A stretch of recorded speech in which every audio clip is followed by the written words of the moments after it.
Good day and welcome back to Iran Daily Newsfeed. Her Majesty Farah Pahlavi, in an online interview with Harvard University Center for Middle East Studies, said, "It is very sad when I think about who we were, where we were, and what we are now. It is unbelievable how Iran, which was the center of civilization in the whole world, came to Khomeini from Cyrus the Great. But I will not lose hope that light will triumph over darkness and Iran once again will rise from its ashes." She also has added, "I'm in contact with my compatriots and I know how they feel. Many young people in the country know what Iran was and would remain if this had not happened." The Harvard University webinar was held on Thursday, October 21st to talk to Empress Farah Pahlavi on the topic of the release of a new edition of her memoir entitled 1000 Days. Marshes in Iran's Khuzestan province are facing catastrophe. Marshes are drying up and piped drinking water is severely rationed by the authorities. Local residents say livestock are dying and farms are being abandoned. The water crisis prompted protests in the province in July, which triggered demonstration against the government nationwide. Some media outlets covering the human rights situation inside Iran reported the death of a mother of two prisoners after the simultaneous execution of her two children in the Sepidar prison of Bahais. Reported by the news, a mother from Ram Hormuz city died of a heart attack on Tuesday, October 19th, after the execution of her two children, Ali Muhammad, 45, and Islam Mohammadi, 38. At least 5 people were injured and dozens of others were injured in clashes between security forces and a group of people after the execution. According to the news, due to alleged security reasons, the officials had even shut down the internet in Ram Hormuz.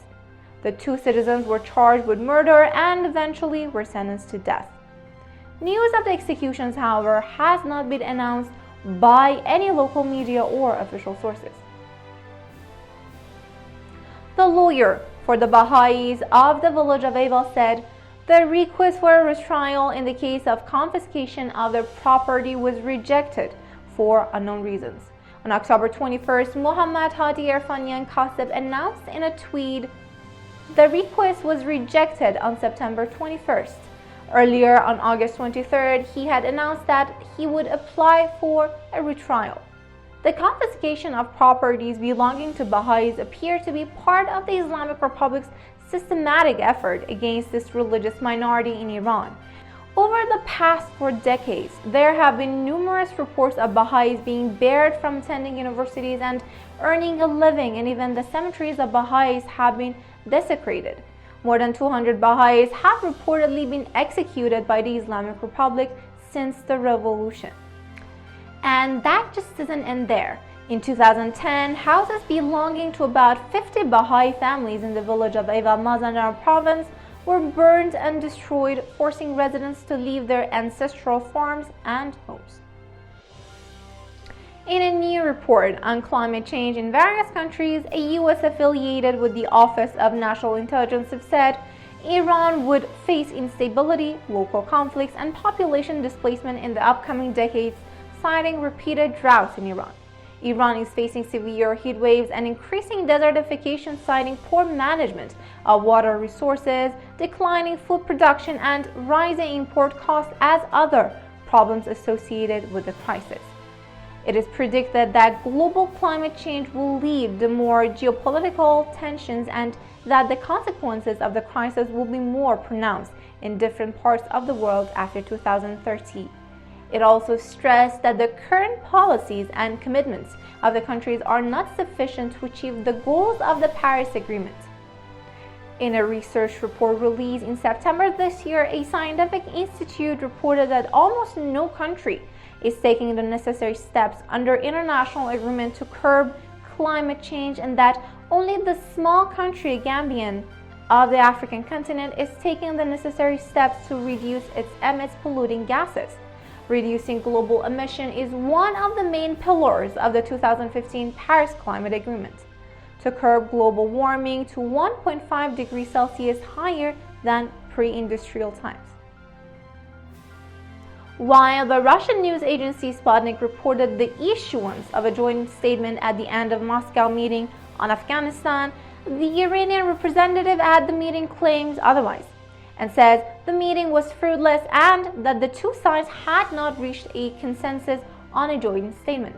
Rasul Musavi, the Islamic Republic's Director General of Western Asia at the Moscow Foreign Ministry, who attended the Moscow meeting, tweeted, "Weak management and failure to reach consensus were the reason for not issuing a joint statement."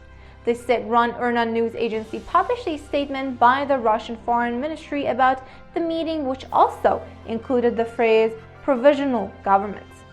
The Iranian government is also scheduled to hold a one-day meeting in Tehran on Wednesday, 27th of October this year, with the participation of 6 neighboring countries of Afghanistan and Russia, and it has also invited the representative of Taliban to attend the meeting. Taliban, however, said the group had not yet decided whether to attend the meeting or not. Gender segregation in different wards and centers, including medical centers, has been pursued for years by some in the theocratic government of the Islamic Republic. In contrast, women's rights activists and legal experts considered the application of such segregation to be discriminatory against women and to be contrary to the fundamental rights of women.